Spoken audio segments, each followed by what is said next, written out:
구약성경 119편 165절 말씀은 이렇습니다.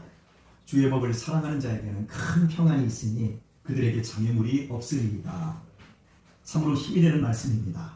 그러나 이 말씀을 오해치 않아야 할 것은 말씀을 쫓아 살아가는 사람들에게 장애물이 아예 없다라는 말이 아니라 인생의 어떤 장애물도 장애물이 되지 않는다라는 뜻입니다. 이유는 장애물을 능가하는 평안이 말씀으로부터 주어지기 때문입니다.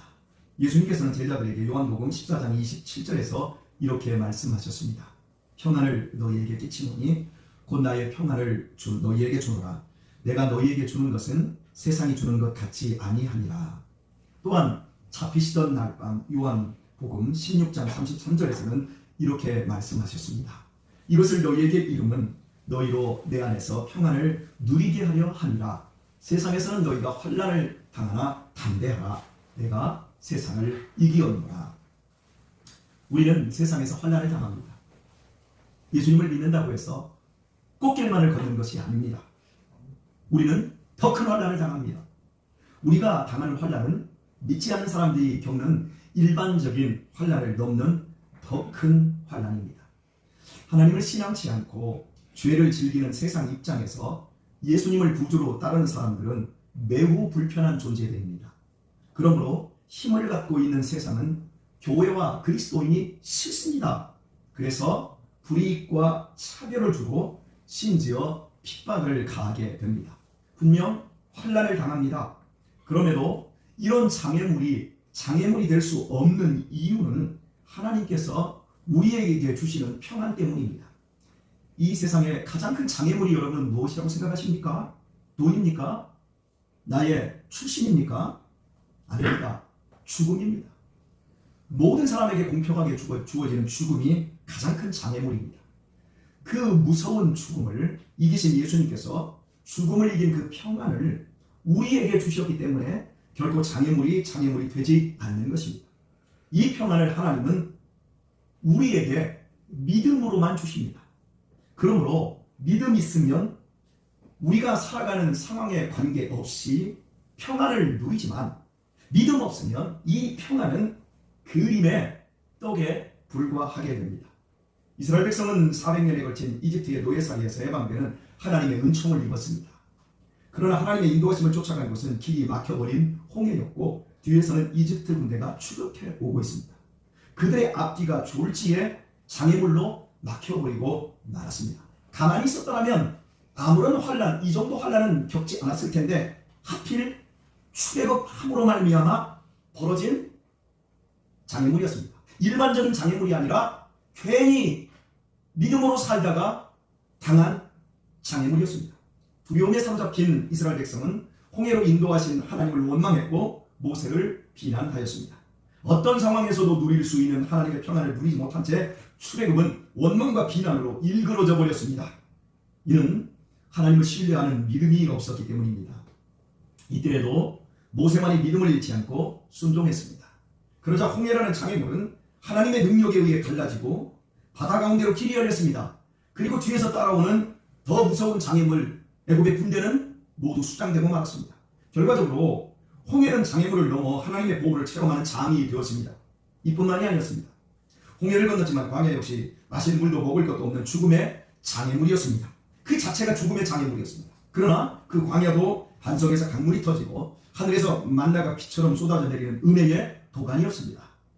앞길을 가로막는 홍해도 메마른 광야도 죽음의 장애물이 분명했지만 하나님의 말씀을 쫓아 절대적으로 순종하며 가나안으로 향해가는 모세와 연약한 믿음에도 뒤따라가는 이스라엘 백성에게 결코 장애물이 되지 못했습니다. 그래서 하나님의 말씀을 쫓는 사람은 그 어떤 인생의 장애물 앞에서도 장애물이 될 수 없기에 시편 기자는 주의 법을 사랑하는 자에게는 장애물이 없다고 노래한 것입니다. 드디어 사도행전의 마지막 장에 왔습니다. 이제 오늘을 포함하여 5번이면 사도행전의 설교가 마쳐집니다.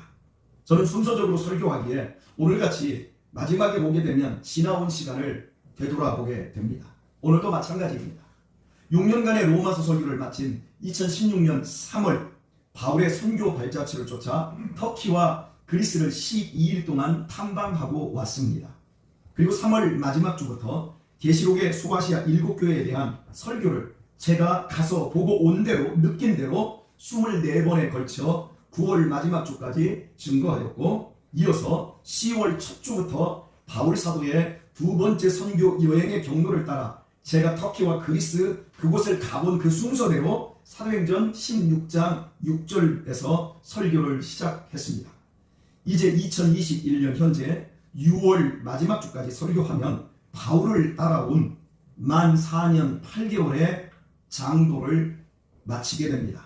지난 6년간의 설교 원고가 오늘까지 1208장입니다. 150페이지 분량의 책으로 엮는다면 8권입니다. 설교 원고를 파일로 살펴보면서 저는 한없이 주님께 감사를 드렸습니다. 무식하고 영적으로 어두운 사람이 이 많은 설교를 할 수 있었으면 모두 성령님께서 제게 베풀어 주신 은혜였습니다.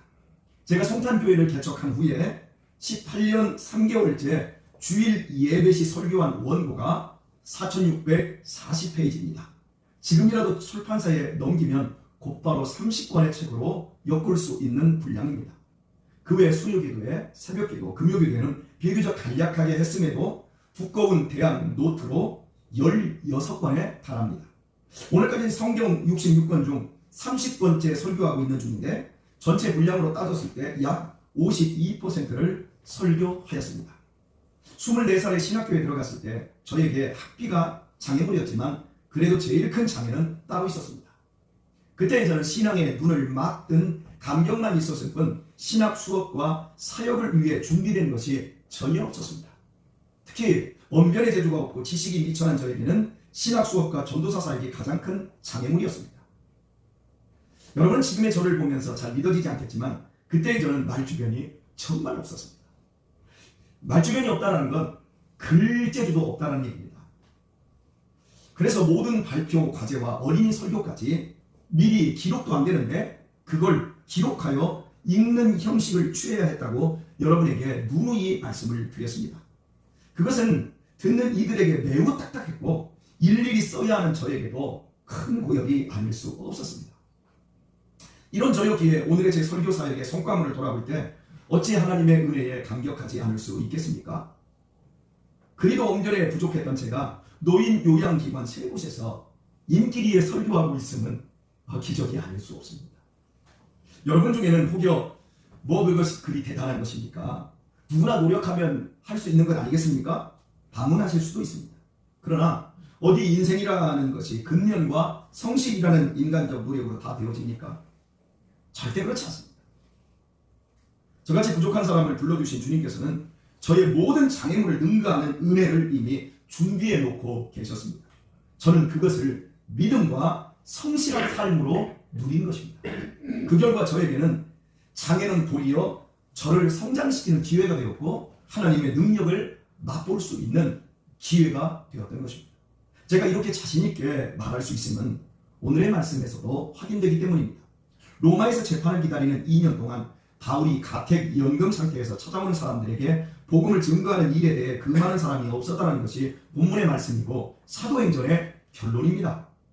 주님께 부름받기 전에 바울은 교회를 핍박하는 데 앞장섰고 스데반을 죽이는 데 주동하던 어리석은 인간이었습니다. 그의 과거 전력으로 보았을 때 너무나 부끄러워서 결코 주님의 종이 될 수 없었음에도 그는 누구보다도 신실한 주님의 종이 되었습니다. 뿐만 아니라 바울에게는 부름받은 이후에도 육체의 가시라 할 만큼 고질적인 질병이 있었습니다. 사역에 있어서 장애물이 아닐 수 없었습니다. 또한 바울의 전도 여행은 늘 유대 교인들의 반대와 살해 위협이 뒤따랐습니다. 고린도후서 11장 24절부터의 바울의 고백을 그대로 읽어드리도록 하겠습니다. 유대인들에게 40에 하나 감한 매를 5번 맞았습니다. 3번 태장으로 맞고 1번 돌로 맞고 3번 파선하는데 일주일을 기품에서 지냈으며 여러 번 여행에 강의 위험과 강도의 위험과 동족의 위험과 이방인의 위험과 시내의 위험과 광야의 위험과 바다의 위험과 거짓 형제 중의 위험을 당하고 또 수감에서 여러 번 자지 못하고 죽이며 목마르고 여러 번 굶고 춥고 헐벗었노라 이렇게 고백합니다. 바울 사도의 기독교를 핍박하던 출신 배경이나 그의 몸 상태나 환경은 모두 큰 장애물들이었습니다. 그럼에도 바울은 주님의 신실한 종으로 인류 역사에 길이 남을 위대한 선교의 업적을 남겼습니다. 그 일이 가능한 이유가 무엇이겠습니까? 주의 법을 사랑하는 자에게는 큰 평안이 있으니 그들에게 장애물이 없으리라는 약속 그대로 일평생 하나님의 말씀에 의탁한 바울에게는 이 세상의 그 어떤 장애물도 장애물이 되지 않았던 것입니다. 도리어 그가 만난 숱한 장애물들은 주님께서 바울을 당신의 사도로 영원히 세워주시려는 은혜의 발판이 되었습니다. 우리가 각자 처한 환경은 어떻습니까? 지금 나는 어떤 믿음의 자세를 가졌습니까? 바울처럼 어떤 장애물 앞에서도 감사합니다. 주님의 말씀에 순종하는 믿음을 가지셨습니까? 아니면 장애물도 아닌 것을 장애물로 여기고 떠는 믿음을 가진 것은 아닙니까? 한 달 전 새벽 기도회 때 말씀드린 예화를 다시 사용함을 새벽 기도에 나오시는 성도님들의 양해를 먼저 부탁드리겠습니다. 제가 개척 초창기 4년을 병원 전도에 집중했던 이유는 축호 전도의 길이 막혔기 때문이라고 말씀을 드렸습니다. 당시 현대아파트를 포함 새로 생긴 제1하이빌, 한국아델리움, 우미 이노스빌 모두가 1층 현관에 스크린도어를 설치하여 들어가는 것 자체가 안 되었습니다. 그것은 전도자에게 절망적인 장애물이 아닐 수 없었습니다. 효명아파트와 한양아파트는 자유롭게 들어가는 대신 경비가 특달같이 올라와서 소리를 질러 쫓겨나기 일쑤였습니다. 대체 어떻게 해야 전도할지 모르는 이 장애물 앞에 고민하며 기도할 때 우리 주님은 병원 전도에 눈을 뜨게 해 주셨습니다. 그리하여 4개 병원을 전도하게 되었는데 그 중에 현재 홈플러스 자리에 있던 대성병원에서의 일입니다. 30대 후반, 지금 강은희 집사님의 나이로 짐작을 합니다. 30대 후반의 나이에 갑작스럽게 전신이 굳어지며 결국 죽음에 이르는 루게릭병에 걸린 여자분이 입원하셨습니다. 이분의 말로는 자신의 목에 뭔가가 걸린 것 같더라는 거예요. 그래서 이상하다 그러는데 병원에 갔더니 그게 루게릭의 첫 출발이었답니다. 제가 그분을 만났을 때는 약간의 의사소통만 할 뿐 대부분의 몸은 다 굳어져 있었습니다. 손가락 하나 움직이지 못하고 있었습니다. 나중에 결국 기관지를 절개하여 호흡하며 이 코로부터 위에 이르는 호수를 박아 음식물을 넘기며 2년 정도 연명하다가 죽었습니다. 제가 그 과정을 다 옆에서 지켜보며 기도해드렸고 복음을 그분에게 전해드렸습니다. 어느 날 이 환자분이 굉장히 화가 나 있었습니다. 얼굴까지 굳어지고 있는지라 겨우 제가 알아들은 내용은 이렇습니다. 병원 침대의 양 옆에는 올렸다 내렸다 하는 안전난간이 있지 않습니까? 그것을 제발 올리지 말라는데 간병인은 올려야 환자가 안전하다고 굳이 올려놓는다는 것입니다. 손가락 하나 움직이지 못하는 통나무 같은 환자가 떨어질 리 없습니다. 떨어질 리 만무할 텐데도 간병인은 습관에 의해 자기 편하겠다고 올려놓는 겁니다. 환자의 마음은 전혀 생각하지 못하는 것이죠. 그런데 환자가 올리지 말라는 이유는 이러했습니다. 그 난간을 올리면 자신이 관 속에 누워 있는 느낌이 든다고 했습니다. 겨우 30cm밖에 안 되는 그 난간이 누구에게는 든든한 안전 난간인데 그에게는 죽음과 같은 절망적인 장애물이었던 것입니다. 저는 그때 사람을 바라보는 시각이 좀 달라졌습니다. 그렇구나. 내가 좋아서 하는 것이 아니라 저 사람이 좋게 하는 것이 그게 상대방을 배려하는 거고 진짜 사랑입니다. 아빠의 손에 잡혀온 초등학생 2딸이 성훈이보다 좀 작았던 걸로 생각돼요. 예은이 그 정도 되는 아이들 둘이 아빠의 손에 잡혀와서 얼굴 근육까지 굳어버린 자신의 표정 없는 얼굴이 무서워 멀티리 떨어져서 가까이 오지 않는 것을 지켜보는 엄마의 눈에서는 절망의 눈물이 폭포처럼 흘러내렸습니다. 엄마가 아이들을 얼마나 안아보고 싶었을까요? 얼마나 아이들의 이름을 부르고 싶을까요?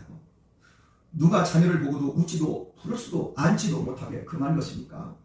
누가 아이들로 하여금 엄마에게서 멀쩡히 떨어지라고 그래서 아버지 뒤에 숨어서 엄마 손도 만지지 말라고 한 것일까요? 병든 엄마를 불쌍히 여기지 않고 무서워하고 경원시하라고 누가 금한 것입니까? 죄입니다, 죄! 세상에 죄보다 무서운 것이 없어요. 죄가 그렇게 달콤하지만 결국 죄가 사람을 금하고 행복을 절단냅니다. 죄가 사람을 무지하게 하고 절망하게 하고 시비를 일으키고 한탄을 조장합니다. 죄보다 큰 장애가 없습니다. 모든 인생은 죄로 인해 장애를 입었어요. 사람들이 죄를 우습게 생각하고 돈만 있으면 똑똑하면 잘났으면 출신이 좋으면 신경도 안 쓰고 죄 지으며 마음껏 살지만 결국 그 죄에 의해 죽음의 관습으로 끌려 들어갑니다. 죄의 삭은 사망입니다.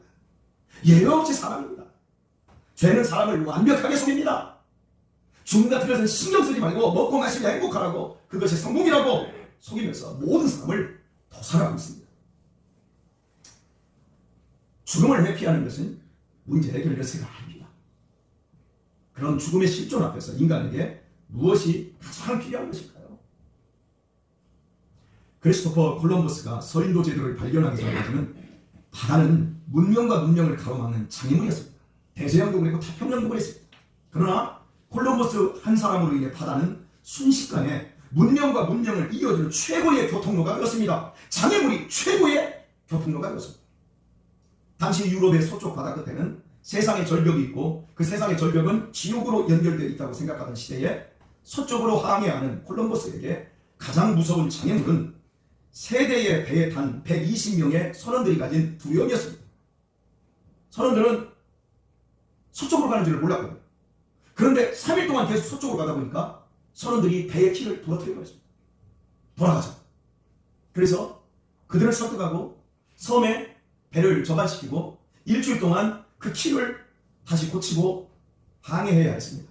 끝이 안 보이는 두려운 항해 속에서 콜럼버스는 파도와 반란을 획책하는 선원들의 믿음 없음과 끝없이 싸워야 했습니다.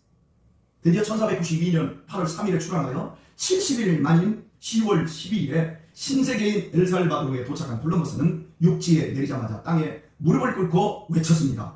하나님 무사히 상륙하게 해주셔서 감사합니다. 그것이 아메리카 대륙에 유럽인이 첫 발을 내딛고 했던 말이었습니다.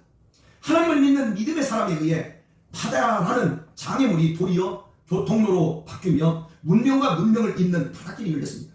하늘길은 비행체를 처음 발명한 라이트 형제에 의해 열렸습니다. 그들 역시 기도하는 믿음의 사람들이었습니다. 언제나 새로운 길은 언제나 장애물보다 더 큰 믿음을 가진 사람들에 의해 열렸습니다. 그러나 죽음에서 생명으로 나아가는 길은 인류가 수천 년 고민했지만 어떤 믿음을 가진 사람도 열 수가 없었습니다. 그 길은 사람이 열 수 있는 길이 아니었습니다. 죽음은 사람이 해결할 수 있는 장애물이 아닙니다. 이 거대한 공동묘지인 세상에서 영원한 생명으로 나아가는 길은 하나님의 아들 예수님만이 여실 수 있으셨습니다. 예수님께서 죄사함의 길, 영원한 생명의 길, 하나님 아버지가 계신 천국길을 십자가의 죽음으로 여셨습니다. 그래서 예수님은 길이요 진리요 생명이십니다. 예수님을 믿을 때 인간은 바로 그 생명길에 올라서게 되는 것입니다. 죽음이 결국엔 인생길에서 영원한 생명의 길에 들어선 것이야말로 복 중의 복, 최고의 복입니다. 세상은 이 하나님의 사랑을 알지 못합니다.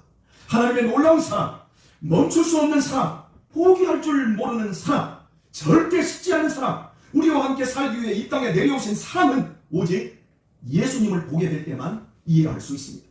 그때야만 죽음까지도 이길 하나님의 사랑을 온전히 알게 되고 그것이 세상을 이기는 평안이 되는 것입니다. 저와 여러분이 어떻게 이 자리에 있게 되었습니까? 우리가 어떻게 예수님을 내 구주로 믿게 되었습니까? 우리가 어떻게 영생길을 가고 있는 것입니까? 내 힘으로 극복할 수 없는 장애물을 만났기 때문에 믿고 있는 겁니다. 여러분 오늘 여기 혹시 있어도 이런 장애물이 없이 그냥 교회 다니는 거나 절간에 가서 불공 드리는 거나 그냥 사는 날 동안에 꽃길 걷기 위해서 온다고 하면 여러분은 혹시 이 자리에 있어도 절대 예수님을 믿는 사람들이 아니에요. 생명길을 가는 사람들 아니에요. 여러분 인생에 있어서 진짜 절망을 만나서 이 절망 가운데서 이 장애물 가운데서 주님 하시면 나는 살 수도 이 세상에 아무런 소망도 없습니다. 그걸로 여러분이 예수님을 정말 믿고 있다고 한다면 여러분은 정말 생명길을 가고 있는 사람들. 그러므로 우리 각자의 인생길에서 만난 장애물들은 실은 하나님께서 우리를 부르신 은혜의 도구였던 것입니다. 하나님을 믿는 우리에게 처한 삶의 현장은 하나님께서 당신의 마음과 정성을 다하여 열어주신 은혜의 체험장일 뿐입니다. 전능하신 하나님께도 불가능한 일이 딱 하나 있습니다. 전능하신 하나님께도 불가능한 일이 딱 하나 있습니다. 그것은 더 이상 나를 사랑하지 않는 겁니다. 그것을 하나님께서 절대 하실 수가 없습니다. 하나님의 불가능한 일이 우리의 복입니다. 교회 여러분, 그러면 우리 감사하십시다. 가장 큰 복 받은 것을 감사하십시다. 여러분, 코로나 역시 우리에게 장애물일 수가 없어요. 마음까지 다 빼앗기게 하는 죽음뿐인 이 세상이 얼마나 위험한지를 알 수 있도록 알려주는 강력한 표시가 코로나.